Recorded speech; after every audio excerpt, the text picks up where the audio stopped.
Hello friends, I'm Chevee. Welcome to the shed. How is your day today? I hope all is well, wherever you are in the world.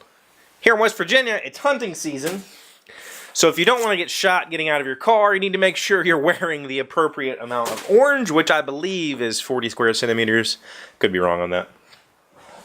Probably square inches. Makes more sense in the U.S. Hunting season. That is this week of November every year here in West Virginia. Various parts of the country have hunting laws, but here it's a big deal. It's like the Super Bowl right now in West Virginia for the next week. Essentially, it is also Thanksgiving Day this Thursday in the United States, and that's a federal holiday, and it's a day that we're supposed to celebrate, thanks for, it's like a harvest feast day. And I believe when I grew up, I was always under the impression that this holiday was like a Columbus celebration of coming to America, or we celebrated it with the natives or something like that, but I don't think that's true. It's just a day of whatever. Other countries have Thanksgivings, I believe, but just not at this particular time. Thanksgiving here in West Virginia means hunting, specifically deer hunting. Deer hunting is the only, I don't want to say the only, there are lots of other forms of hunting, but that's the biggest, the one where hundreds of thousands of people go into the woods in hopes of shooting a deer. When I grew up, this was buck week. So during the week of Thanksgiving, you could only shoot a buck, which is a male.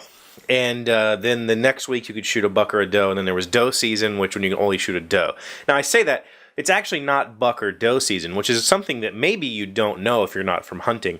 It's actually antlered and antlerless season. And that's important because during antlered season, you can only, or with an antlered tag. So you have tags, which don't look anything like this, but they're little pieces of tear-off paper that you have to tag your deer, and they have to be registered. Every deer you kill has to be registered. And you can only shoot one buck, or one antlered deer. And the classification of an antlered deer is something like its horns or its antlers can't be forked, and they have to be taller than, I believe, 2 inches, which is like 500 mil. Yeah. So it's 2 or 3 inches or something like that. So technically, it's not male or female. It's antlered and antlerless. So during this week, you could shoot a buck. And you had to have a buck tag or an antlered tag. If you didn't have an antlered tag, you had to wait till the next week. Now, the laws have all changed. There's a 3-week season where you can shoot either antlered, antlerless, doesn't matter. So you shoot a deer, but you have to have the right tag. So you still only get one antlered tag, I believe. Maybe you can get extras. You can buy extras, essentially. But if I have an antlered tag, and I don't have an antlerless tag, and I shoot an antlerless deer, I could be fined for that. So it's important. So antlerless could still be a male deer. It just doesn't have antlers. They fell off or whatever. Yeah. So this is it's kind of a big deal here in West Virginia. It is a traditionally, when I was a child, we still had school this week until like, I think the day of Thanksgiving, so Thursday and Friday, and nobody showed up. Like, it was basically nobody showed up. Now, a lot of counties here in West Virginia plan to take this week off. They just include it in the schedule because nobody's going to show up anyway. Everybody wants to go hunting. It's a pretty big deal. And for a lot of people who don't live here, if you live in a city, you might wonder why we have this big hunting ritual and what if we don't kill the deer? Oh my God, they're going to overrun us. And in the cities, you might not see it like we see it here. But here, deer are, they're a threat. They're a threat when you're driving. I have to constantly pay attention that I don't run into deer. If the population swells too large, then there won't be enough mast or acorns, essentially, or whatever it is they might eat that year. There won't be enough food for them, and they'll starve to death. And that's bad. That's inhumane. And it's because we've taken so much of their terrain. But also, if there's too many deer, there's significantly more road accidents because these deer are they have to get from forest to, they're still ranging animals, and unfortunately there's roads everywhere, so there's a lot of deer strikes, lots and lots and lots of deer strikes. So we have hunting as it's a conservation effort. Honestly, it's to keep the population in check, and that's why now the population has swelled so much that we have much larger seasons for hunting. Like I said, it's a 3-week season now. You can shoot anything during those 3 weeks as long as you have the paperwork. We have a second doe season now, which is in the week between Christmas and New Year's. And they talked about extended. It might even be extended now. Some counties, some places in West Virginia are so overrun with deer that they have extra deer days, deer hunting days.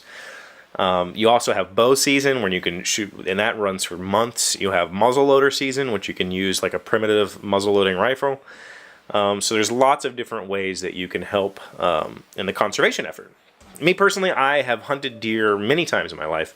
I have not for the last probably 3 or 4 years. I don't have a place to store the deer after I've shot it. My family won't eat it. Basically just me and my sister-in-law are the only ones who like it.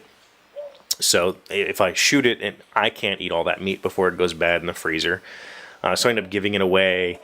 And it's not practical for me. I still enjoy the idea of going out to the woods. I do it. I just don't do it with a rifle in my hands anymore. But it's a big deal, and that was a joke. I didn't need the orange to get out of my car. You're not allowed to hunt within like 500 feet of a house or anything like that. So it's not like I'm going to get shot because I went to Walmart.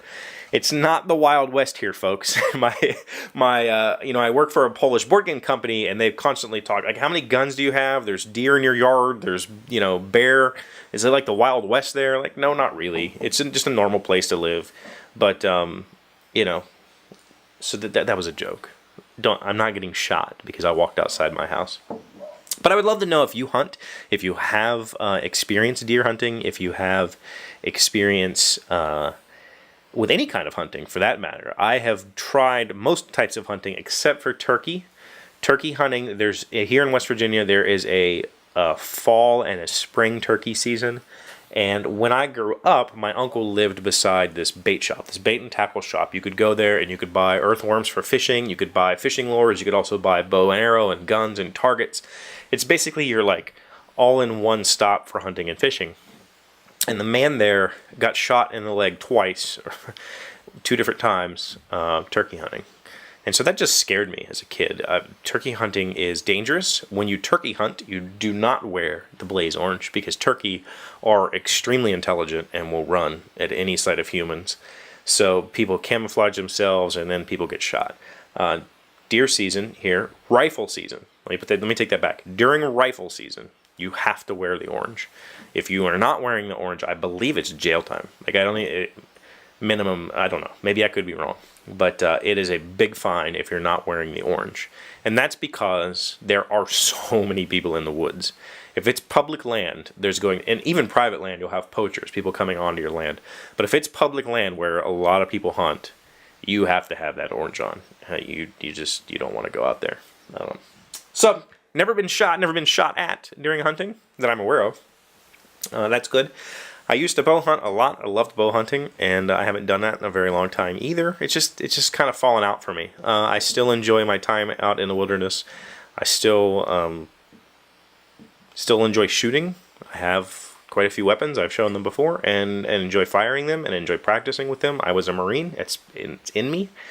But hunting's just not my thing anymore. So I'd love to hear if you enjoy hunting, if you hunt this week, what the hunting laws are like where you are from. It is Thanksgiving.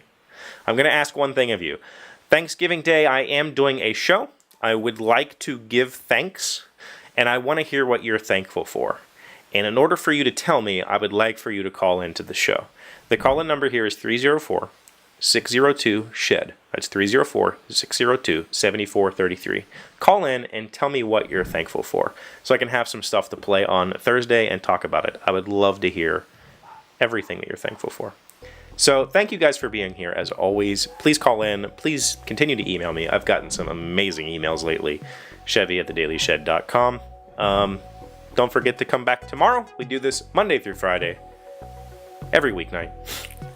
Please come back. I love having you here. Please comment while you're here. while you're down there, if you don't mind, hit that like button. If you're new here, hit that subscribe button. Share my videos with all your friends. And have a great week. I'll see you tomorrow. Hey, Doc, wait! I want to ask you something. Today's random fact comes from pushback.com. Why doesn't rubber conduct electricity? If a material lacks free electrons, also called conducting electrons, as rubber does, it will not conduct electricity and is called an insulator. There are also in-between materials called semiconductors, which behave as a conductor or insulator depending on the amount of voltage supplied to the material. Wood, for instance. Never, ever, ever poke around inside an old TV with a yardstick. That might be a story for another show.